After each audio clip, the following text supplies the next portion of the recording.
Sais-tu quelle est la première question que je pose à une personne qui rejoint mon programme d'accompagnement? À ton avis, ça va te surprendre. La première question que je pose, c'est: est-ce que tu commentes dans les vidéos d'autres créateurs de contenu, que ce soit sur YouTube ou Instagram? Ça paraît surprenant. Pourquoi est-ce que je pose cette question? Parce que ça me permet de voir si cette personne a une aptitude à avoir de la compassion pour les autres. Quand je ne créais pas du contenu, quand j'étais en Samsung, je faisais de l'e-commerce, je ne commentais jamais sur les vidéos YouTube. Parce que je n'étais pas capable de me mettre à la place de celui qui créait du contenu. Lorsque je me suis mis à créer du contenu, là j'ai commencé à mieux comprendre la personne qui crée du contenu. J'avais ce qu'on appelle une certaine compassion pour cette personne. Parce que je me rendais compte à quel point c'était difficile et que lorsqu'on crée du contenu, on a besoin de data. Et que YouTube est l'une des pires plateformes pour ce qui est de la récolte de data. Si tu n'as pas une vidéo qui marche, YouTube ne te montre aucune data. Alors que des commentaires, un like sert toujours au créateur de contenu pour voir comment est-ce qu'il peut optimiser. Et moi, je suis dans une niche où on a une majorité silencieuse.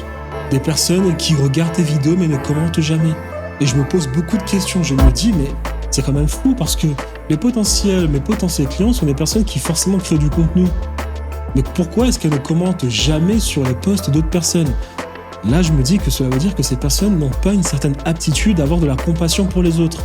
Or, si vous n'avez pas cette capacité à avoir de la compassion pour les autres, vous ne pourrez jamais scaler un business. Parce que pour davantage signer des clients, il faut comprendre la personne qu'on essaye de convaincre. Donc il faut avoir de la compassion.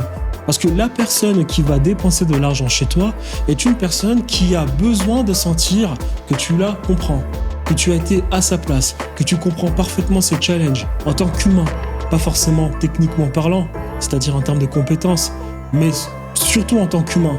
Parce que les personnes vous disent qu'elles ne sont pas émotionnelles, qu'elles sont rationnelles. Tout le monde est émotionnel. Personne n'est logique.